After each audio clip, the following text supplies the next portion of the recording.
ખેડૂત ભાઈઓ, તારીખ 15 જૂનથી શરૂ થયેલા વાવણીના વરસાદની ધોધમાર ધારા છેલ્લા 2-3 દિવસ દરમિયાન શરૂ રહી આપણા આખા વિસ્તારમાં, અને એના કારણે આપણા તરફથી એટલે કે ખેડૂતો તરફથી માર્કેટિંગ યાર્ડમાં વેચવા માટે લઈ જવાના માલના જથ્થા પર લગભગ બ્રેક આવી ગઈ, અને માર્કેટિંગ યાર્ડમાં ખરીદ કરનારા જે કોઈ વેપારીઓ હોય એ પણ વરસાદના આવા વાતાવરણમાં ખરીદી કરવાનું ટાળતા હોય છે, કારણ કે એક જગ્યાએથી બીજી જગ્યાએ માલને પહોંચાડવા માટે અતિ વરસાદમાં તકલીફ પડતી હોય છે, અને તેથી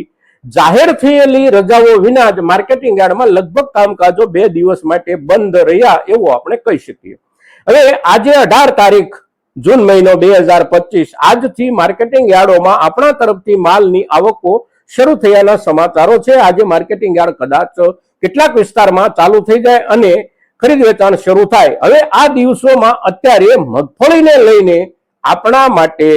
જે ચિંતા વીતેલી આખી સિઝન દરમિયાન આપણે અનુભવી, એના ઉપર હવે પછી આ વરસાદની અસર ભાવોને લઈને કેવી પડી શકે, આ એક આપણા દરેક ખેડૂત માટે, ખાસ કરીને જે ખેડૂતો પાસે મગફળીનો સંગ્રહિત પાક છે આવા ખેડૂતો માટે આ એક સવાલ અગત્યનો છે. આપણા સમયસરના વરસાદની, પૂરતા વરસાદની જે કાંઈ અસર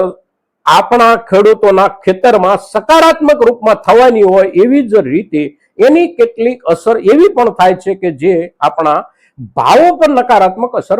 પાડી શકતી હોય છે. તો એમાં મુખ્ય પાકો જે કાંઈ ચોમાસાના વાવેતરના આપણા હોય, એમાંથી આજે આપણે જે ચર્ચા કરીએ છીએ એ મગફળીના પાક પર કરીએ છીએ, અને મગફળીના પાક પર આગામી દિવસોમાં અત્યારના સમયસરના વરસાદને લઈને ભાવોની સ્થિતિ કેવી રહી શકવાની સંભાવનાઓ હોઈ શકે, એના ઉપર જ્યારે આપણે ચર્ચા કરીએ છીએ ત્યારે આ વિડીયોમાં, આ એપિસોડમાં આપ સૌ દર્શક મિત્રો અવશ્ય બન્યા રહેજો.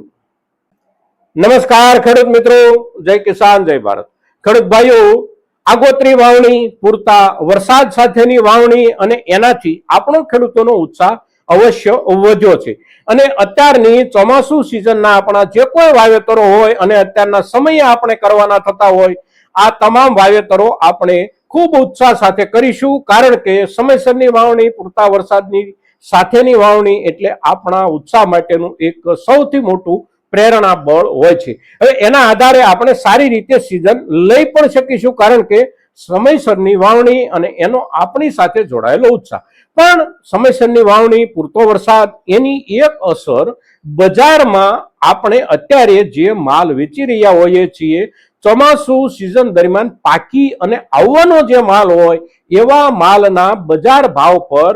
સમયસરના ચોમાસાની, પૂરતા વરસાદ સાથેના ચોમાસાની શરૂઆતની એક થોડી નબળી અસર પણ પડતી હોય છે, કારણ કે બજારમાં એક માનસિકતા બની જતી હોય છે કે સમયસર વરસાદ થયો છે, પૂરતો વરસાદ થયો છે, તો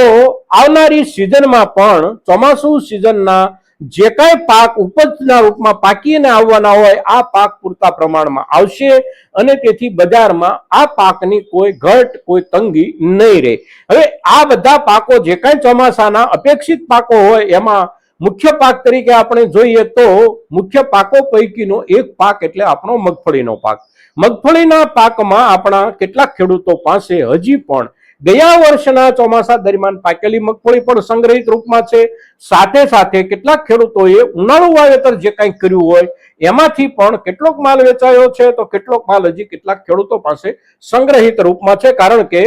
વીતેલી સિઝનમાં એટલે કે ચોમાસુ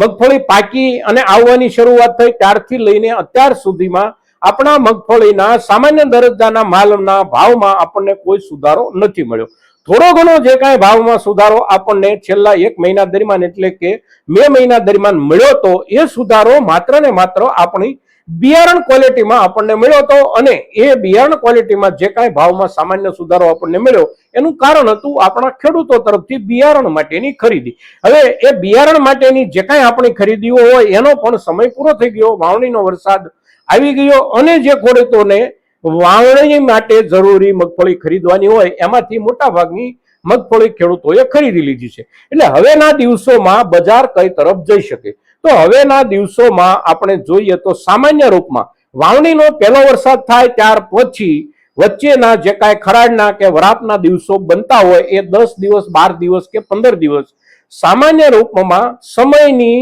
જરૂરિયાત પ્રમાણે સામાન્ય ખરાડના દિવસો પસાર થાય અને બીજો વરસાદ પણ જો સમયસર થઈ જાય અને પૂરતો થઈ જાય તો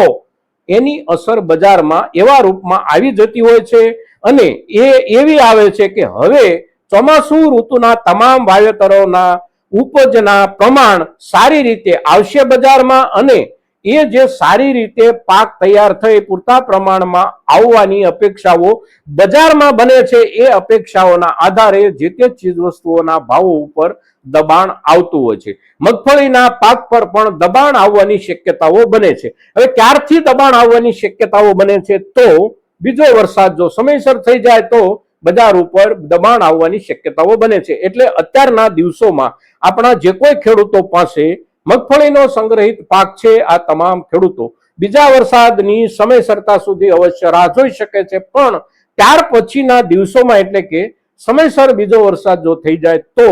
બજારમાં એકંદર જે સ્પષ્ટ રૂપમાં અને એક મજબૂત માનસિકતા બનવાની હોય એ માનસિકતા અવશ્ય બની જતી હોય છે કે આ વર્ષમાં ખરીફ સિઝનના મગફળીના વાવેતરમાંથી પૂરતા પ્રમાણમાં ઉત્પાદન બજારમાં આવશે અને તેથી વીતેલી સિઝન દરમિયાન પાકેલો માલ જે કાંઈ આપણા તરફથી બજારમાં જતો હોય એની ખરીદી માટેનો ઉત્સાહ બજારનો એકંદર ઓછો થઈ જતો હોય છે અને એ ઓછા થનારા ઉત્સાહની અસર આપણા મગફળીના ભાવ પર પણ અવશ્ય પડતી હોય છે. હવે આ સમયગાળા દરમિયાન એટલે કે નવો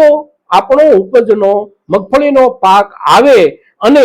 એ આવવા પહેલાના જે કાંઈ 3 મહિનાનો સમયગાળો હોય છે એ સમયગાળા દરમિયાન કોઈ પણ વિસ્તારમાં કોઈ પણ કારણોસર વિશેષ જરૂરિયાત ઊભી ન થાય તો ભાવોમાં વધારે કોઈ પણ પ્રકારના સુધારાની શક્યતાઓ ધોવાઈ જાય છે અને આ મુદ્દાને ધ્યાનમાં રાખીને આપણા દરેક ખેડૂતોએ ખાસ કરીને જેમની પાસે સંગ્રહિત મગફળી છે આ દરેક ખેડૂતોએ પોતાની પાસેના સંગ્રહિત માલમાંથી સમય પ્રમાણે સમયે સમયે માલનો નિકાલ કરતા રહેવાનું અવશ્ય વિચારવાનું રહે છે મિત્રો. અને જે વિચારવાની આપણી જરૂરિયાત હોય છે એ જરૂરિયાત પણ હંમેશા સમયસર જો આપણે વિચારી શકીએ તો જ આપણે કેટલીક નુકસાનીથી બચી જતા હોઈએ છીએ. અગર તો જેને આપણે ફાયદો કહી શકીએ એવો ફાયદો પણ આપણે સમયસરના નિર્ણયથી અવશ્ય મેળવી શકતા હોઈએ છીએ. તો મગફળીના મુદ્દા પર વાવણીનો વરસાદ, બીજો વરસાદ અને